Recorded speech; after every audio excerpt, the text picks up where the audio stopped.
하나님이 오늘 우리에게 주시는 말씀은 이사야 25장 1절부터 5절까지의 말씀입니다. 여호와여 주는 나의 하나님이 시리나 내가 주를 높이고 주의 이름을 찬송하오리니 주는 기사를 옛적에 정하신 뜻대로 성실함과 진실함으로 행하셨습니다. 주께서 성읍을 돌무더기로 만드시며 견고한 성읍을 황폐하게 하시며 외인의 궁성을 성읍이 되지 못하게 하사 영원히 건설되지 못하게 하셨으므로 강한 민족이 주를 영화롭게 하며 포악한 나라들의 성읍이 주를 경외하리이다. 주는 포악자의 기세가 성벽을 치는 폭풍과 같을 때에 빈궁한 자의 요새이시며 환난당한 가난한 자의 요새이시며 폭풍 중에 피난처시며 폭양을 피하는 그늘이 되셨사오니 마른 땅에 폭양을 제함같이 주께서 이방인의 소란을 그치게 하시며 폭양을 구름으로 가림같이 포악한 자의 노래를 낮추시리이다. 아멘. 하나님 아버지, 거룩한 주님의 날을 맞이하여 이 시간에 마음과 뜻과 정성을 조합해 신령과 진리로 예배드리고자 원하오니 주님 영광 받으시고 말씀으로 축복해 주시옵소서. 아멘. 예수님의 이름으로 감사하며 기도하옵나이다. 아멘. 감사와 찬양이라고 하는 주제로 여러분 그 시제에 보면은 찬송이라 이렇게 붙어 있습니다. 이제 이사야는 자신이 직접 구원받은 무리와 함께 계약을 만드시고 지키시는 하나님을 찬양하고 있습니다. 그 하나님은 세상의 모든 악한 요새를 무르뜨려서 분위기의 원수들도 그를 존경하며 무서워합니다. 이사야의 감사와 찬양은 매우 아름답고도 박력이 넘칩니다.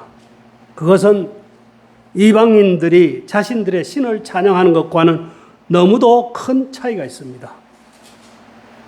그것은 자신들의 현실 속에서의 인도자라는 즉 현실의 하와 복을 주관하시는 신에게 드리는 감사와 찬양일 것입니다.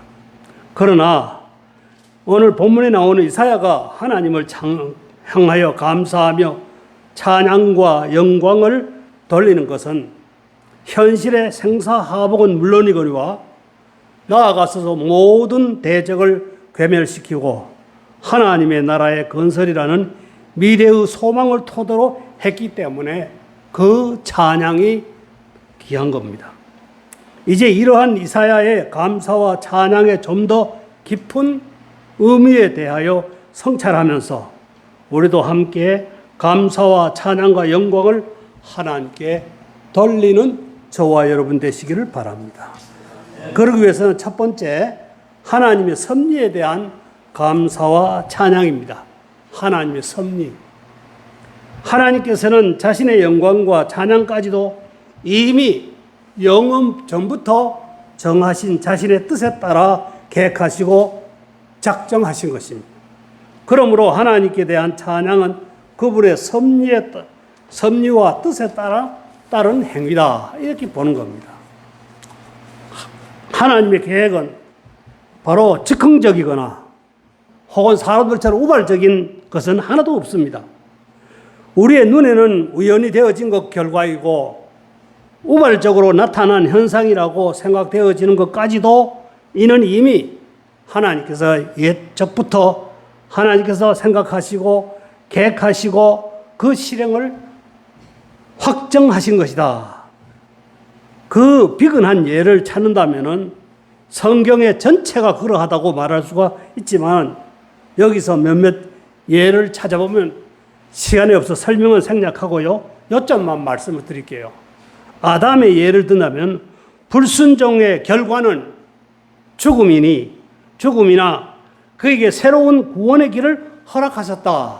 창세기 3장 5절 이하에.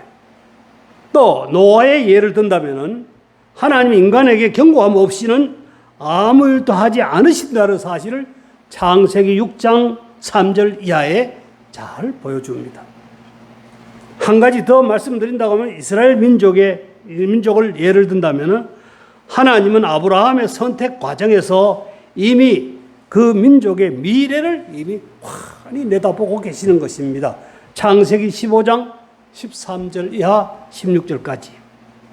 이렇게 하나님의 계획과 또 질서 가운데 이러한 하나님의 계획은 언제나 하나님의 질서의 법칙에 의하여 현실로 나타난 것입니다. 그것은 원인과 과정 그리고 결과 모든 일에서 하나님이 기대하는 대로가 아닌 언제나 하나님께서 원하시는 대로 이루어 가신 것입니다. 즉 우리에게 있어서는 현실이지만은 미래를 주관하시는 하나님께 있어서는 질서정연하게 계획된 섭리의 부분인 것입니다. 그러므로 하나님은 역사하심은 인간의 감사와 찬양의 대상이다 이렇게 보는 것입니다. 그 다음에 두 번째로 공정한 심판에 대한 감사와 찬양입니다. 견고한 성립에 대한 심판을 보면은 본문에 우리는 신할 평지의 바벨탑을 연상해 볼 수가 있습니다. 창세기 11장 1절 이하에 그들은 스스로 강한 힘을 과시하고자 하였지만은 하나님께 대한 대적의 결과는 해파됨과 흩어짐에 였습니다. 수많은 날을 하나님을 대적하며 새로운 강포자들의 성읍도 바벨탑같이 그 기초서까지 다 뽑혀 해파되어 폐허가 된 것을 우리가 잘 압니다. 강포한 자들에 대한 심판은 하나님의 심판에 의해서 그들의 교만이 꺾어지고 그들도 하나님께 감사드리고 그의 성호를 찬양했던 것을 알 수가 있습니다. 이제 폐허의 성읍에서 감사와 찬양의 샘이 솟고 강팍한 마음에서 기쁨과 소망의 샘이 솟았을 것입니다. 이러한 사실에 대해서 이사야는 무한한 감사와 찬양과 영광을 하나님께 돌렸던 것입니다. 마지막으로 피난처이신 하나님께 대한 감사와 찬양입니다. 이사야는 계속해서 고난이 예상되는 사람의 장래를 보장하시고 실제로 그 보장대로 시행하셔서 그를 보호하시는 하나님을 찬양하는 것입니다. 그구절절이 찬양으로 시작해서 찬양으로 끝나는 이 모습을 들여다볼 수 있습니다. 그래서 보장받는 생활 속에서 하나님 앞에서 빈궁한 자와 핍핍한 자가 보장을 받았습니다.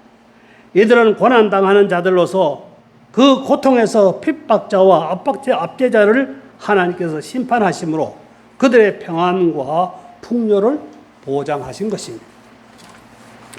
출애굽한 이스라엘 백성들의 광야의 생활은 빈곤과 빈핍이라는 고통이 예견되었지만은 하나님께서는 그들의 장래 생활을 당신의 이름으로 전부 보장해요.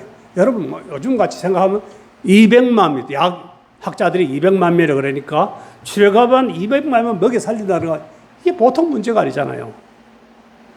그런데 보호받는 생활을 하는데 하나님께서 당신께서 가난하고 연약한 자들 보장하시겠다고 약속하실 뿐만 아니라 그 약속을 실제로 하나님은 하나하나 지키셨을 것입니다. 그래서 출애굽한 이스라엘만 해도 그들은 인간이 살기 가장 곤란한 광야 아무 염려 없이 살았습니다. 그들은 한낮에 태양이 고통스럽지 않았고 밤의 추위를 염려하지 않았습니다.